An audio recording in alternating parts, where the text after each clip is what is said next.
묵상 기도하시겠습니다.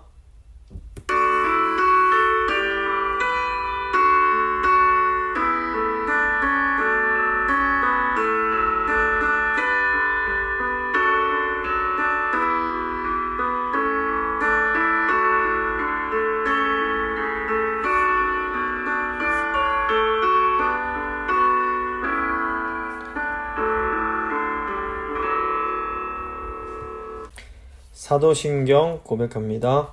나는 전능하신 아버지 하나님, 천지의 창조주를 믿습니다. 나는 그의 유일하신 아들 우리 주 예수 그리스도를 믿습니다. 그는 성령으로 잉태되어 동정녀 마리아에게서 나시고 본디오 빌라도에게 고난을 받아 십자가에 못 박혀 죽으시고 장사된 지 사흘 만에 죽은 자 가운데서 다시 살아나셨으며 하늘에 오르시어 전능하신 아버지 하나님 우편에 앉아 계시다가 거기로부터 살아있는 자와 죽은 자를 심판하러 오십니다. 나는 성령을 믿으며 거룩한 공교회와 성도의 교제와 죄를 용서받는 것과 몸의 부활과 영생을 믿습니다. 아멘. 찬송가 323장입니다. 찬송가 323장 찬양하겠습니다.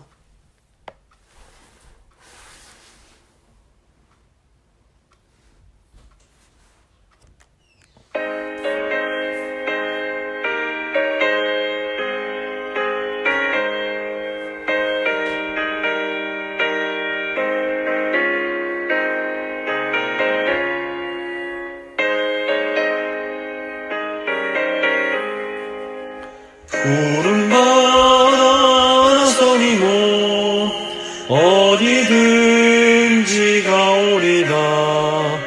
괴로우나 즐거우나 주만 따라가오리니.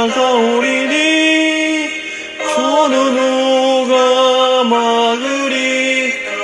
죽음인들 막으리까. 어느 누가 막으리까. 죽음인들 막으리까. 악을 골자 힘들에도 복음 들고 가오리다. 소돔 같은 거리에도 사랑 안고 찾아가서 종의 몸에 지닌 것도 아낌없이 드리리다. 종의 몸에 지닌 것도 아낌없이 드리리다. 존귀 영광 모든 권세 주님 홀로 받으소서.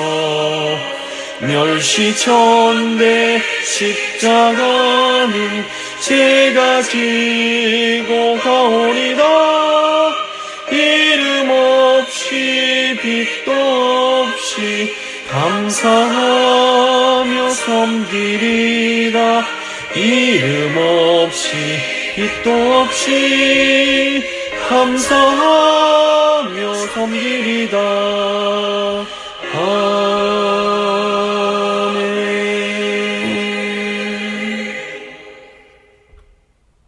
기도하시겠습니다. 살아계신 하나님 감사합니다. 오늘도 저희를 너무 사랑하셔서 이 하나님의 말씀 가운데로 불러주신 거 너무 감사합니다. 오늘 이제 다윗이 성전을 섬길 사람들을 준비시키는 내용이 나옵니다. 하나님, 이 오늘 말씀 가운데 저희 하나님께서 주신 직분에 대해서 저희가 다시 한번 생각해 볼 수 있는 시간이 될 터인데, 주님 은혜 주셔서 저희 마음 가운데 깨달음이 있게 하시고 또 새롭게 다시 한번 하나님께 충성을 다짐하는 참으로 복된 시간 될 수 있도록 주여 도와주시옵소서. 성령님 말씀 들으시는 성도님들 한 분 한 분 마음 가운데 역사해 주셔서 그 마음 가운데 위로도 주시고 힘도 주시고 지혜도 더하여 주시기를 간절히 소망합니다. 이 시간 주님께서 모든 것을 도와주시고 인도해 주실 줄을 믿고 감사드리며 귀하신 우리 주 예수 그리스도의 이름으로 기도합니다. 아멘. 오늘 주신 하나님 말씀은 역대상 23장 1절과 2절 말씀입니다. 역대상 23장 1절과 2절 말씀 제가 봉독해 드립니다. 다윗이 나이가 많아 늙음에 아들 솔로몬을 이스라엘 왕으로 삼고 이스라엘 모든 방백과 제사장과 레위 사람을 모았더라. 오늘은 역대기 19강, 역대상 23장부터 26장까지 함께 생각해 보도록 하겠습니다. 저희가 지난 시간에 역대상 22장을 보면 다윗이 성전 건축을 위한 많은 자재들을 준비하고 솔로몬과 백성의 지도자들에게 하나님의 성전을 건축할 것을 호소하는 것을 볼 수 있습니다. 이어지는 23장에서 27장은 다윗이 성전에서 레위인들과 제사장을 준비하는 내용입니다. 성전 건물에 필요한 재료를 준비하는 것은 22장 한 장밖에 다루지 않는데 성전에서 섬기게 되는 레위인과 제사장, 즉 사람들을 준비하는 데는 23장에서 27장까지 자그마치 5장이나 이렇게 사용을 하면서 일일이 성전에서 섬기게 될 사람들의 이름을 하나하나 기록을 합니다. 이것은 성전의 예배에 있어서 정말로 중요한 것이 사람들이란 것을 우리에게 생각하게 만듭니다. 이제 먼저 성전 건축과 예배를 준비하는 다윗에 대한 내용 23장 1절부터 2절까지 한번 제가 읽어드립니다. 다윗이 나이가 많아 늙음에 아들 솔로몬을 이스라엘 왕으로 삼고 이스라엘 모든 방백과 제사장과 레위 사람을 모았더라. 나이가 많이 든 다윗은 장차 성전을 이제 섬기게 될 사람들과 제사를 드릴 제사장들을 준비를 합니다. 22장에서는 성전 건축에 필요한 돌과 금과 은과 철이나 놋 같은 것들, 이런 재료들을 준비를 했다면 23장부터는 성전을 짓고 난 후에 성전에서 정말로 하나님을 섬겨야 될 사람들을 준비하는 것이라고 볼 수 있습니다. 하나님께 예배를 드리려면 성전 건물과 또 제사장, 레위인과 같은 사람들이 모두 필요합니다.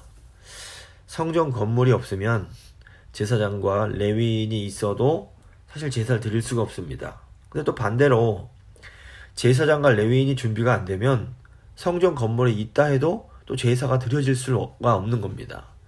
다윗은 성전 건물에 필요한 재료들을 먼저 준비하고 성전에서 섬길 레위인과 제사장들을 이제 나중에 준비시킵니다.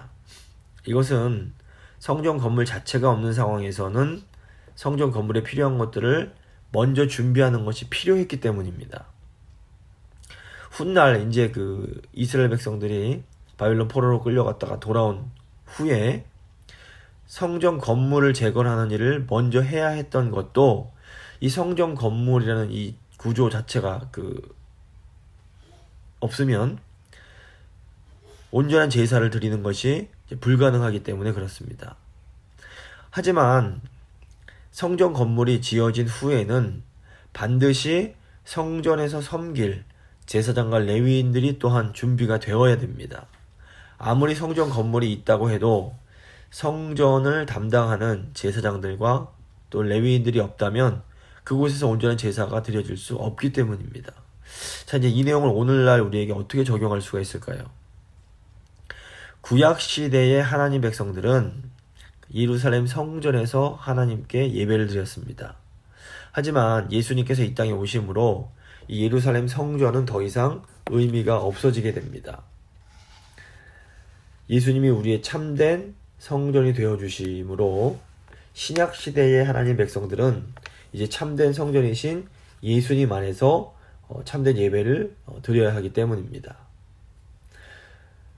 성전이신 예수님께서 그런데 이제 십자가 지시고 부활 승천을 하신 후에는 하나님 아버지와 예수님께서 보내주신 성령을 받은 이 성도들의 모임인 이 교회가 바로 성전의 역할을 하게 됩니다. 즉 성도들의 모임이 바로 성전입니다. 이제는 성령 안에서 예수님의 이름으로 함께 모이는 성도들이 바로 하나님을 예배하는 성전이 됩니다. 어떤 사람들은 이 예배당을 성전이라고 생각하는 경우가 있습니다. 하지만 예배당은 우리가 함께 모여 예배를 드리는 장소이지 성전은 아닌 겁니다.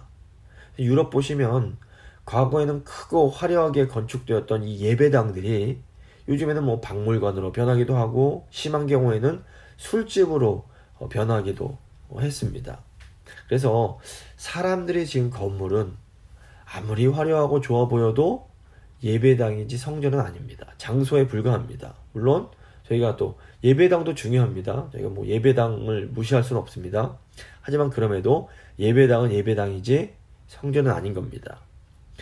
예수님을 구주로 고백하는 신자들이 예수 그리스도 안에서 하나님을 예배하기 위하여 모였을 때 그곳이 바로 성전이 됩니다. 따라서 오늘날 성도들이 하나님을 예배하기 위하여 이 목적을 가지고 함께 모이는 것, 이것이 바로 성전을 건축하는 것과 같습니다.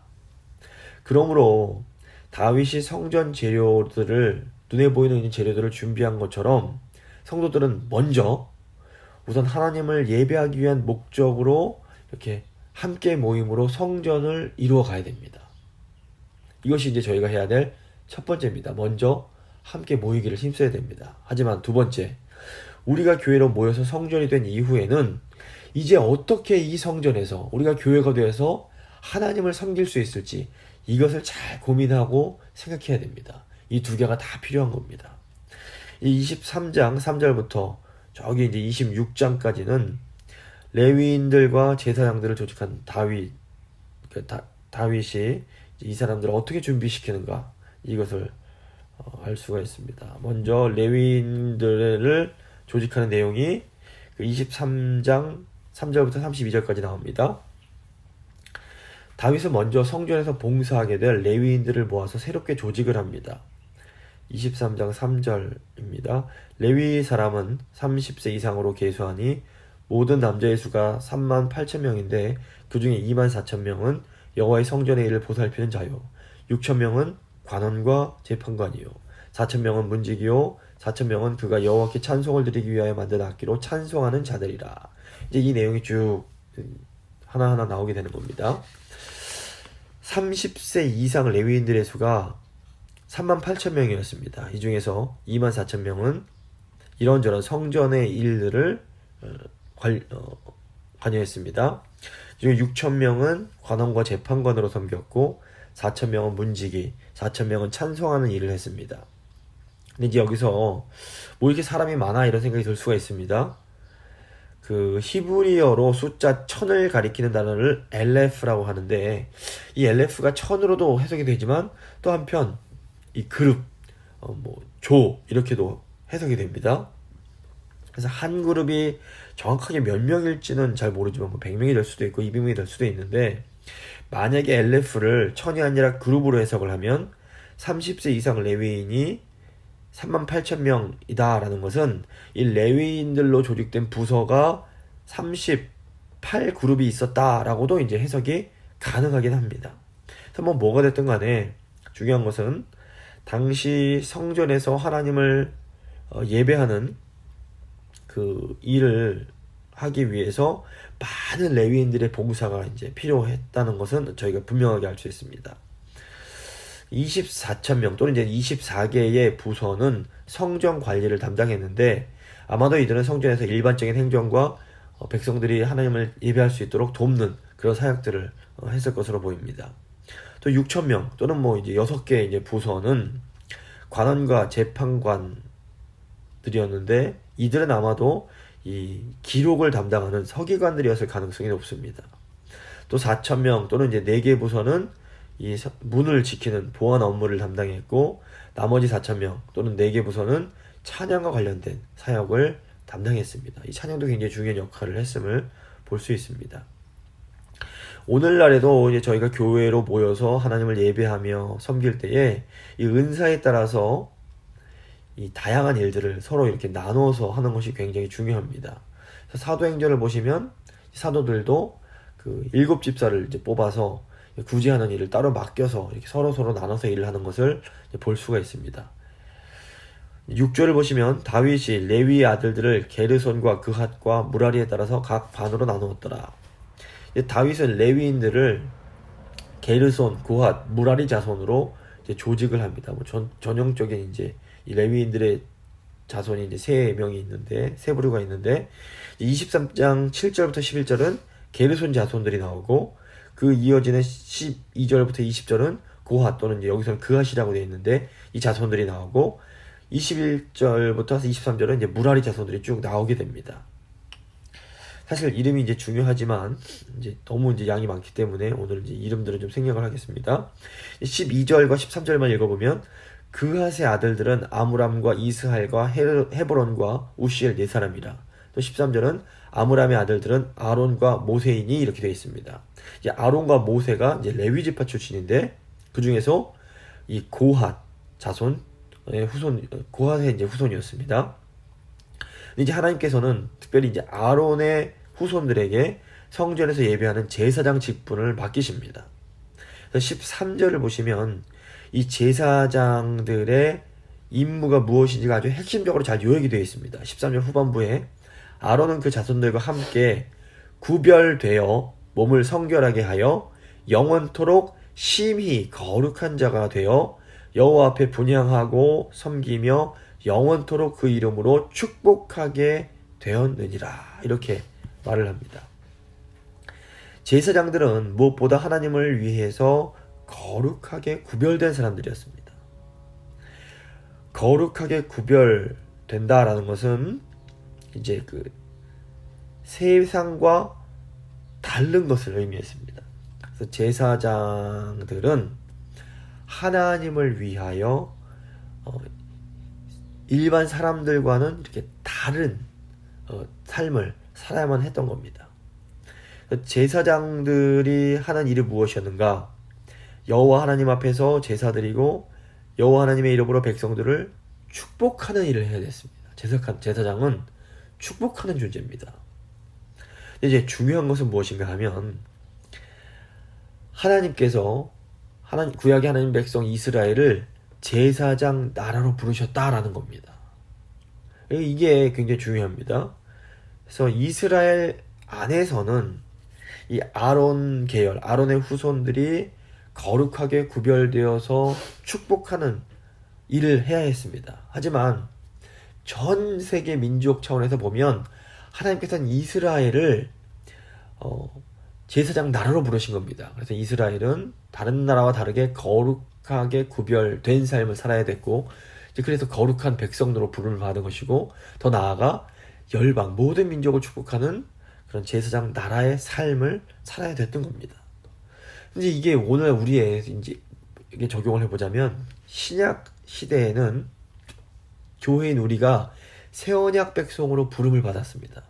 이게 무슨 말인가 하면 우리가 제사장 나라가 되어야 된다라는 겁니다. 그래서 우리가 하나님을 모르는 사람들과는 다르게 구별된 다른 삶을 살아야 하고, 또한 우리가 하나님을 모르는 사람들을 축복하는 이 제사장 나라의 그런 존재로서 살아가야 된다라는 겁니다. 굉장히 중요한 의미가 있습니다. 이제 흥미로운 것은 다윗이 성전에서 섬기는 레위인들의 나이를 30세에서 20세로 낮춘 겁니다. 24절부터 27절 보시면 이는 다 레위 자손이니 그 조상의 가문을 따라 계수된 이름이 기록되고 여호와의 성전에서 섬기는 일을 하는 20세 이상 된 우두머리들이라. 다윗이 이르기를 이스라엘 하나님 여호와께서 평강을 그의 백성에게 주시고 예루살렘에 영원히 거하시나니 레위 사람이 다시는 성막과 그 가운데서 쓰는 모든 기구를 맬 필요가 없다 한지라.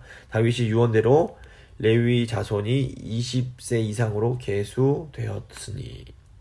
자, 이전까지 다윗 시대 이전까지 레위인들의 주된 임무가 무엇이었는가 하면 성막과 모든 기구들을 돌보는 것이었습니다.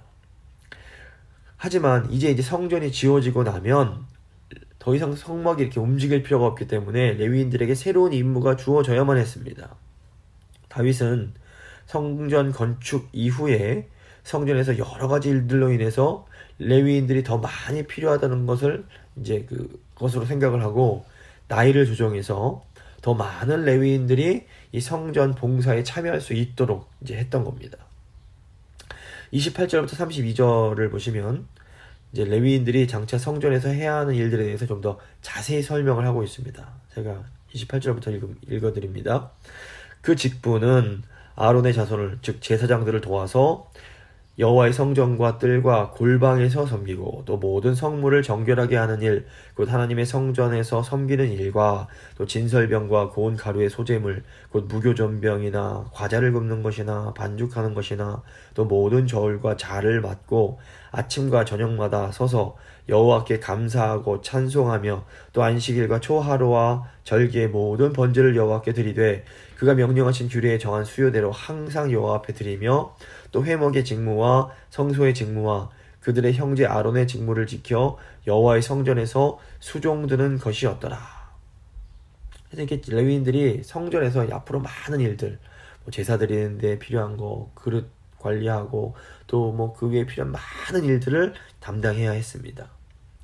레위인들이 하나님 백성들이 하나님께 제사 드리는 이 일을 할 수 있도록 잘 봉사한다는 점에서는 다윗 시대 이전이나 다윗 시대 이후나 이 레위인들의 그 하는 일, 즉 사역의 본질 자체는 바뀌지 않았습니다. 하지만 기능적인 차원에서 레위인들은 이제 이동하던 성막을 돌보는 일이 아니라 하나님께서 영원히 거하실 성전과 관련된 새로운 사역을 이제 맡기 위해서 준비되어야만 됐던 겁니다. 이런 이제 다윗의 레위인들의 준비를 보면 급변하는 시대를 살아가는 이 오늘날 교회에도 또 중요한 통찰을 줍니다. 교회가 살아계신 하나님을 예배한다는 점에서는 오늘의 교회나 과거의 교회나 또 내일의 교회나 이 교회의 본질 자체는 조금도 변함이 없습니다. 하지만 이 기능적인 면에서 보면 이제 앞으로 급변하게 될 시대를 잘 통찰하면서 보다 유연하고 능동적으로 우리가 준비할 필요가 있습니다. 과거에는 어른들이 하셨던 일들을 이제는 좀 나이를 낮춰서 젊은이들이 감당해야 할 수 있습니다. 이거에 대해서 저희가 이제 마음을 좀 열어야 됩니다.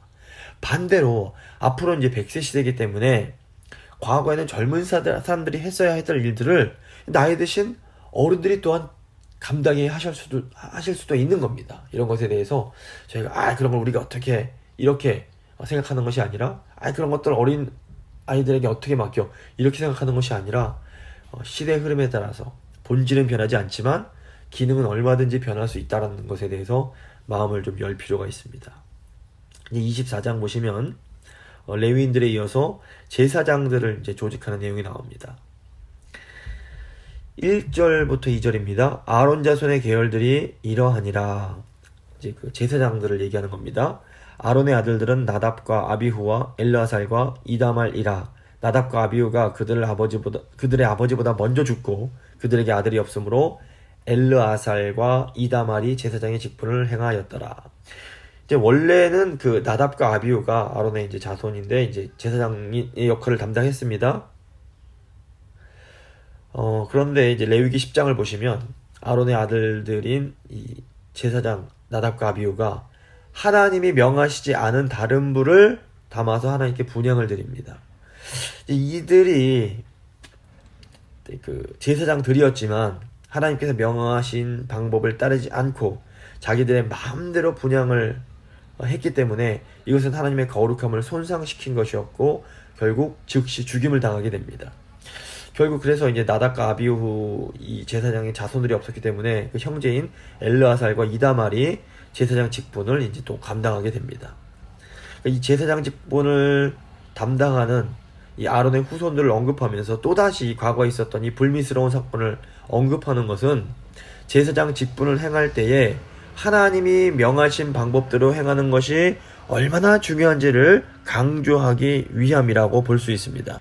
우리가 하나님을 섬길 때 하나님을 섬기고자 하는 뜨거운 마음이 참 중요합니다. 하지만 하나님을 섬길 때 어떤 인간적인 열정보다 더 중요한 것이 하나님의 말씀을 바르게 알고 그 말씀대로 바르게 순종하는 것이라는 것을 우리는 기억해야 됩니다. 물론 열정 없이 지식만 강조하면 우리 마음이 이렇게 메말라 버릴 그런 위험성이 있습니다. 그래서 우리 마음을 이렇게 메마르지 않도록 저희가 마음에 이런 뜨겁게 기도하면서 이 열정을 유지해야 됩니다. 하지만 바른 지식이 없이 이렇게 열정만 가지고 하려고 하면 주님을 위해서 한다고 하면서 계속해서 실수를 하고 잘못하게 될 위험성이 있습니다. 그래서 우리가 하나님을 섬길 때에는 바른 지식과 뜨거운 열정, 뭐 사람들이 하는 말로 차가운 머리와 뜨거운 가슴, 이 두 가지가 모두 필요한 겁니다. 3절과 4절 보시면 다윗이 엘르아살의 자손 사독과 이다말의 자손 아히멜렉과 더불어 그들을 나누어 각각 그 섬기는 직무를 맡겼는데 엘르아살의 자손 중에 우두머리가 이다말의 자손보다 많음으로 나눈 것이 이러하니 엘르아살 자손의 우두머리가 16명이요 이다말 자손은 그 조상들의 가문을 따라 8명이라. 그 다윗 시대의 성전에서 섬기는 제사장들은 이제 엘르아살과 이다말의 후손들이었습니다. 근데 이제 엘르아살의 후손들이 이다말의 후손들보다 더 많았는데 많다고 이렇게 힘세다고 어떻게 편파적으로 하지 않게 하기 위해서 이 공정성을 기하려고 제비를 뽑아서 성전에서 섬길 제사장을 이제 24반열로 나누게 됩니다. 5절 보시면 이에 제비 뽑아 피차에 차등이 없이 나누었으니 이는 성전의 일을 다스리는 자와 하나님의 일을 다스리는 자가 엘르아살 자손 중에도 있고 이다말의 자손 중에도 있음이라. 레위 사람 느다넬의 아들 서기관 스마야가 왕과 방백과 제사장 사독과 아비아달의 아들 아히멜렉과 및 제사장과 레위 사람의 우두머리 앞에서 그 이름을 기록하여 엘르아살의 자손 중에서 한 집을 뽑고 이다말의 자손 중에서 한 집을 뽑았으니. 당시 이제 그 이스라엘 달력이 48주간으로 되어 있었는데 이 각각의 제사장 그룹은 한 해에 2주씩, 그러니까 24반열, 24 그 그룹이었기 때문에 그 한 해에 2주씩 돌아가면서 성전을 이제 섬기도록 했습니다. 7절부터 19절을 쭉 보시면 제비 뽑기로 뽑혀진 24그룹, 24반열의 대표들의 이름이 쭉 나옵니다. 이제 시간상 다 이름을 부르진 못하지만 그 이름들을 굉장히 중요합니다. 19절을 보시면 이와 같은 직무에 따라 여호와의 성전에 들어가서 그의 아버지 아론을 도왔으니, 여기서 이제 아버지는 그 조상, 이런 의미가 있습니다. 이는 이스라엘의 하나님 여호와께서 명하신 규례더라.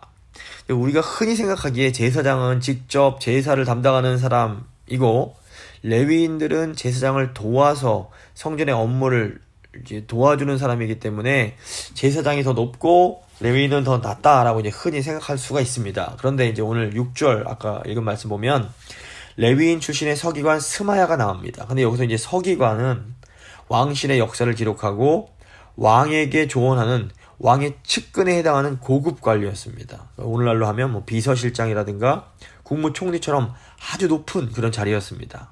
따라서 제사장은 하나님께서 주신 하나님을 제사하는 특별한 임무를 맡은 것이지 뭐 어떤 더 특별한 권력의 자리라든가 그런 특권의 자리라고 생각해서는 안 됩니다. 물론 제사장들이 타락을 하면 그 제사장이 그런 직위를 이용해서 특권을 누리려고 한 것도 사실입니다. 하지만 본질적으로 이렇게 이 제사장이 뭐 레위인보다 더 높다거나 이런 것은 아니라는 것을 좀 잘 생각할 필요가 있습니다.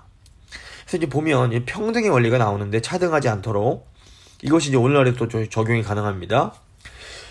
저희가 몇 년 전에 오후 예배 시간에 직분론을 한 10주 정도 다뤘는데 이때도 말씀을 드렸지만 교회의 직분은 본질적으로 어떤 계급이나 지위처럼 높고 낮은 것이 결코 아닙니다. 직분의 차이는 하나님께서 주신 은사와 달란트에 따라서 서로 다른 역할의 차이라고 봐야 됩니다. 물론 이제 목사와 장로 같은 직분은 이 교회 공동체에서 더 큰 책임을 져야 하는 좀 부담이 있는 직분인 건 사실입니다. 하지만 이것은 더 큰 영향력과 책임을 가지고 주님의 몸된 교회를 섬기는 것이지 뭐 평교인들보다 뭐 장로나 목사가 더 높다 이런 것은 아니라는 것을 이제 목사들, 장로들이 먼저 잘 인식할 필요가 있습니다. 그 다음에 이제 24장 20절부터 31절까지 보시면 아까 말씀드렸던 레위인들 중에서 남은 레위인들이 나옵니다. 20절 보시면 레위 자손 중에 남은 자는 이러하니 이러면서 쭉 명단이 나오고 30절 보시면 이는 다 그 조상의 가문에 따라 기록한 레위 자손이라 이렇게 나옵니다. 31절을 보시면 이 여러 사람도 다윗 왕과 사독과 아히멜렉과 제사장 레위 우두머리 앞에서 그들의 형제 아론 자손처럼 즉 제사장들처럼 제비 뽑혔으니 장자의 가문과 막내 동생의 가문이 다름이 없더라. 이 보면 제사장들처럼 레위인들도 제비 뽑기를 통해서 차별이 없이 공평하게 그 임무들이 주어지게 됩니다. 제비 뽑기라는 방법에는 이 공평함이란 차원과 함께 하나님의 주권이란 차원이 또 포함이 되어 있습니다.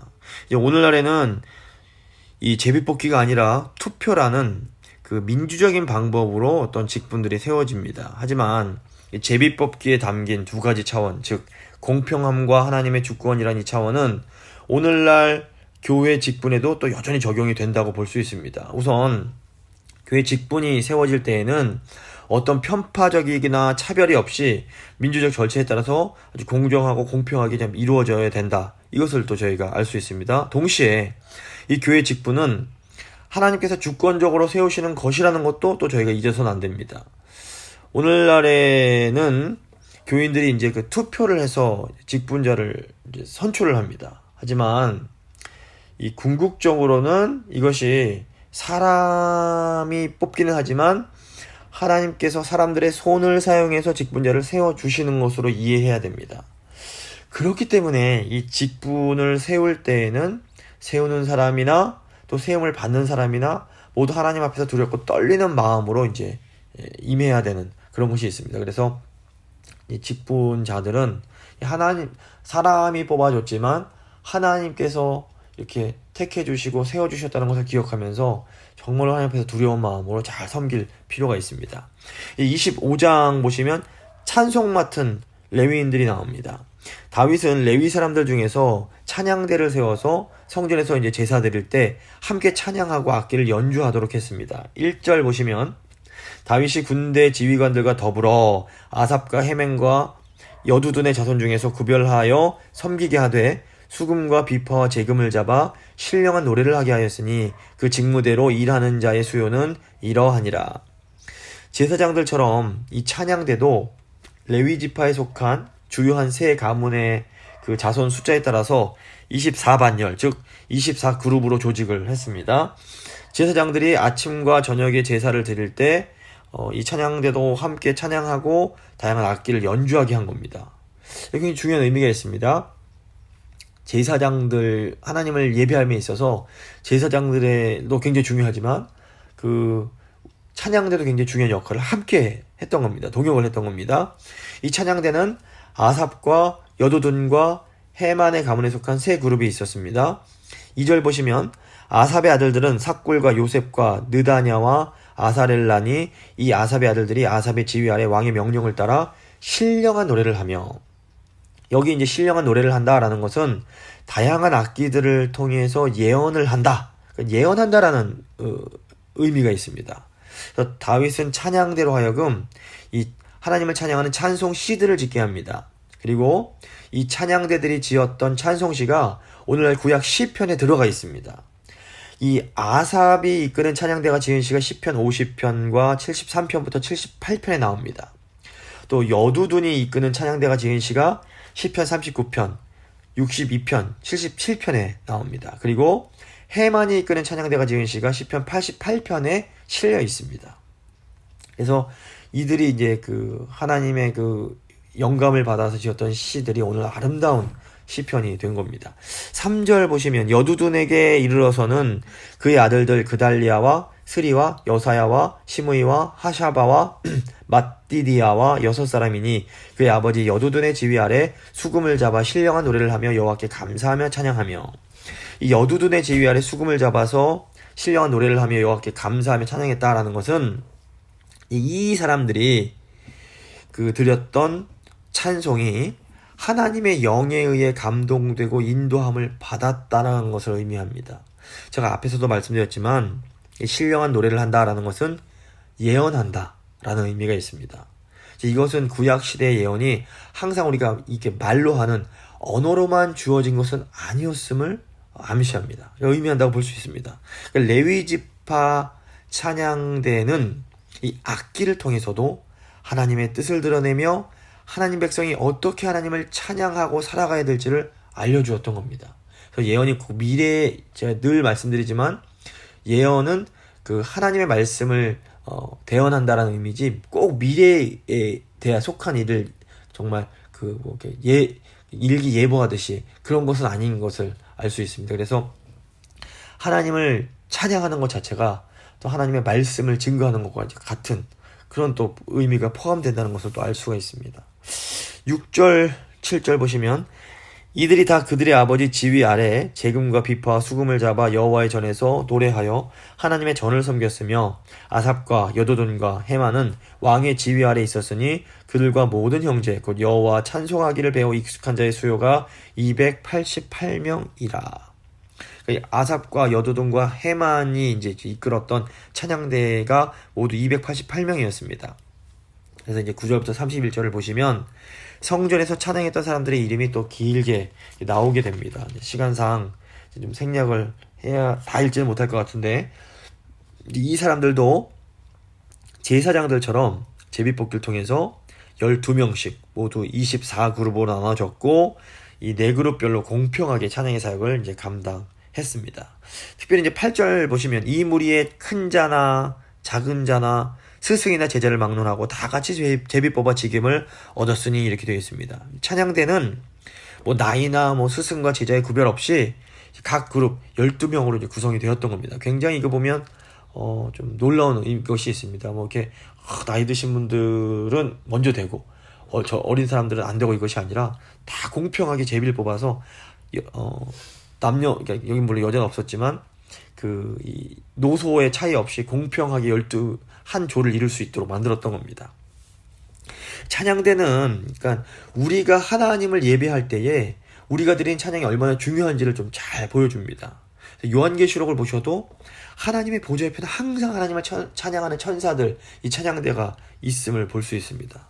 그래서 오늘날 교회에서 드리는 예배에도 이 성가대나 찬양팀의 역할이 굉장히 중요합니다. 그래서 이 성가대나 찬양팀들이 영적으로 깨어서 찬양하는 것이 하나님의 말씀을 전하는 것만큼이나 성도들에게 큰 은혜를 줄 수 있습니다. 그렇기 때문에 찬양대의 영적인 공격이 굉장히 많을 수 있고 그렇기 때문에 찬양을 담당하시는 그런 은사를 받고 달란트를 받은 분들은 더 깨어서 기도하실 필요가 있다라고 볼 수 있습니다.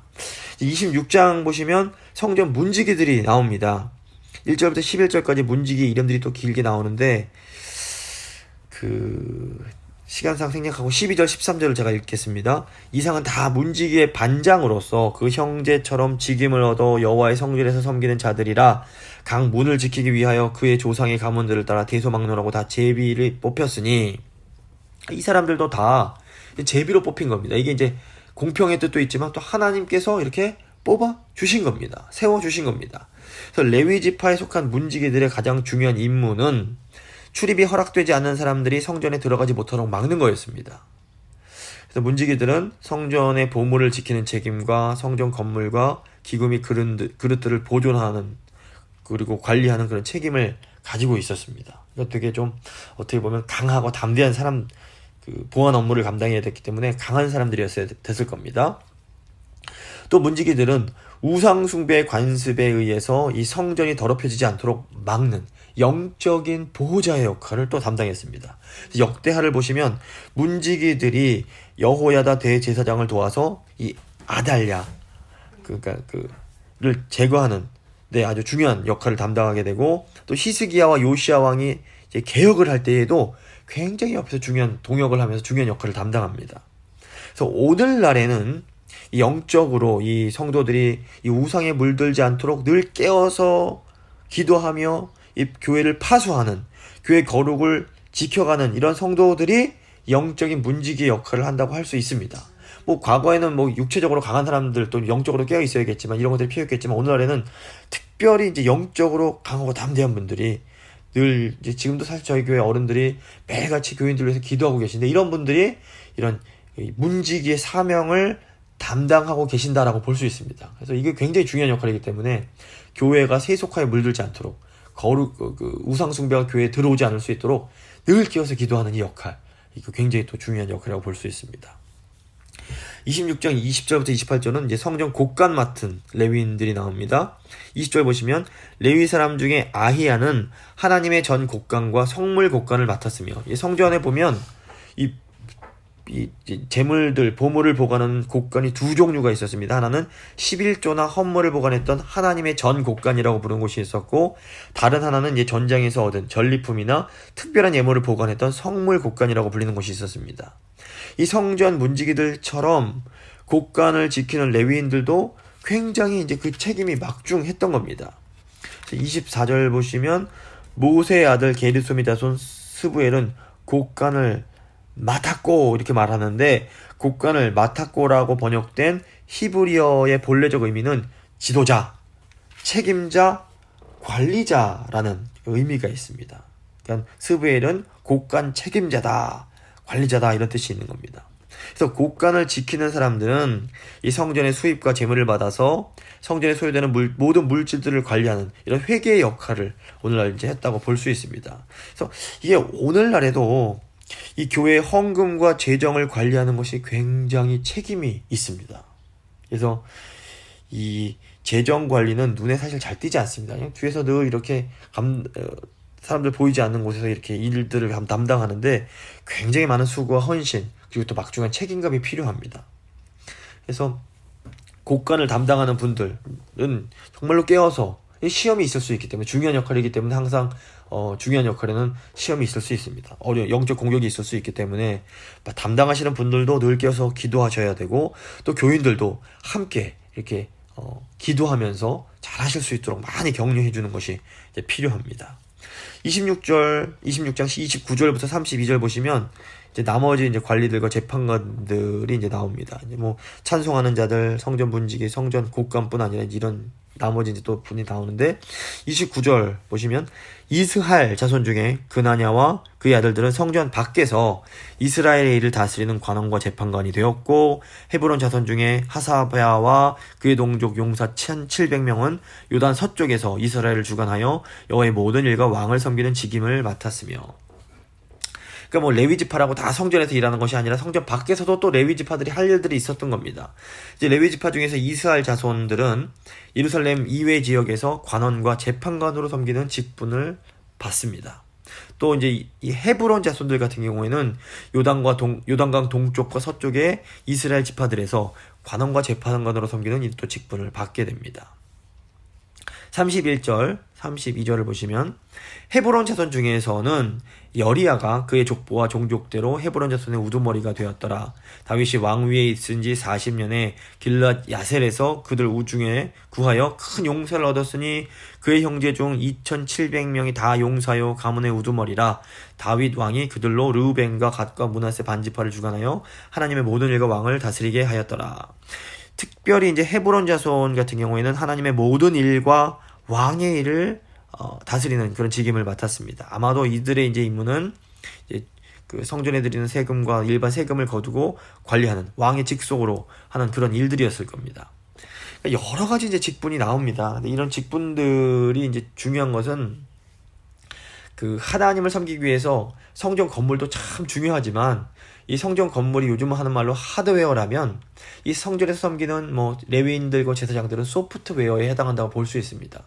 둘 다 중요합니다. 근데 구태여 비중을 두자면 이 하드웨어가 이 성경에 나오는 비중만 봐도 하드웨어, 즉 성전 재물들은 딱 한 장만 다루지만 나머지 이제 이 사람들은, 저기 오늘 4장을 다뤘지만 총 5장이라서 사람들 다루는 걸 보면 이 건물도 중요하지만 이 하드웨어도 중요하지만 이 사람들이 얼마나 중요한지를 이제 알 수가 있습니다. 마무리 좀 져보겠습니다. 다윗이 통치 마지막 해에 레위인들에게 이 성전과 하나님 백성인 이스라엘을 위한 다양한 임무들을 부여하게 됩니다. 이 다윗의 자손이신 예수님께서는 이제 오늘날 영적 레위인들이요 영적 제사장들인 오늘날 성도들에게 성전과 하나님 백성인 교회를 위해서 다양한 임무를 부여해 주신다라고 우리가 이해해야 됩니다. 그래서 다윗이 세웠지만 제비뽑기로 하나님께서 세워주신 겁니다. 오늘날도 이제 예수님께서 우리를 다 이렇게 세워주신 겁니다. 성전에 있어서 그래서 건물보다 더 중요한 것이 성전에서 섬겨야 할 레위인과 제사장들이었습니다. 그래서 오늘날에도 교회에 모이는 것, 이것이 이제 성전을 세우는 것이라면 교회에 모이는 것도 중요하지만 어떻게 보면 이보다 더 중요한 것이 우리가 교회로 모였을 때 영적인 레위인이요 제사장들인 우리가 어떻게 이 교회, 이 성도들을 잘 섬기고 세워갈 것인가, 이것이 이제 더 중요하다고 볼 수 있습니다. 맡겨진 자에게 구할 것은 충성입니다. 그래서 우리가 성령 안에서 하나님 앞에서 충성하며 나아갈 때에 하나님께서는 우리가 드리는 예배를 통해서 영광을 받아주시고 또 우리 교회를 통해서 나아가 열방을 축복하는, 우리가 섬기는, 우리가 만나는 모든 사람들을 이렇게 축복하는 그런 제사장의 사명을 감당케 해 주실 것입니다. 제가 한번 기도할 때 하나님, 저희를 영적 레위인, 영적 제사장들로 불러주시고 이 주님의 몸된 교회를 섬길 수 있는 이 직분을 맡겨주심에 감사합니다. 저희가 충성되게 섬김으로 정말 축복하는 이 사명 잘 감당할 수 있도록 주여 도와주시옵소서. 한번 간절히 기도하도록 하겠습니다.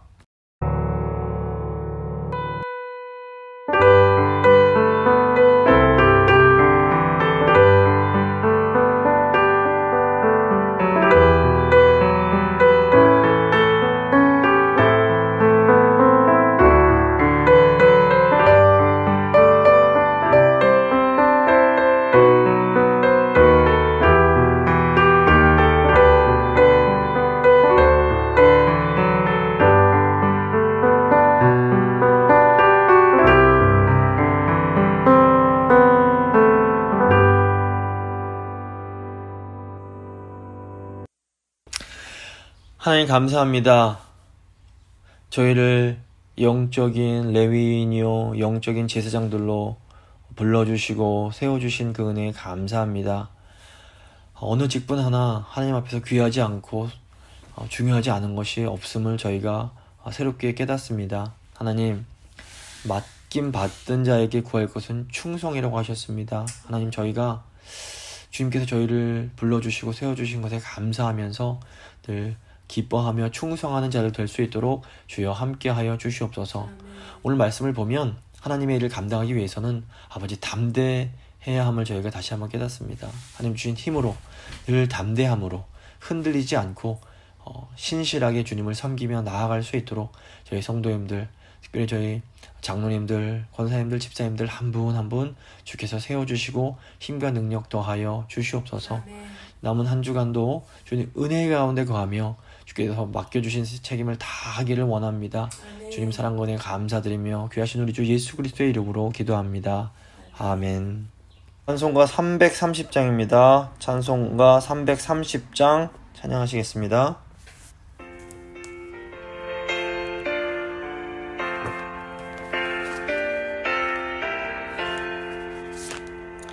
어두운 밤 시대리니 내 직분 지켜서 찬이슬 맺힐 때에 일찍 일어나 해 돋는 아침부터 힘써서 일하라. 일할 수 없는 밤이 속히 오리라. 어두운 밤 시대리니 내 직분 지켜서 일할 때 일하면서 놀지 말아라. 낮에는 수고하나 쉴 때도 오겠네. 일할 수 없는 밤이 속히 오리라. 어두운 밤 시내리니 내 직분 지켜서 신은의 빗긴 곁에 힘써 일하고 그 빛이 다하여서 어둡게 되어도 할 수만 있는데 힘써 일하라.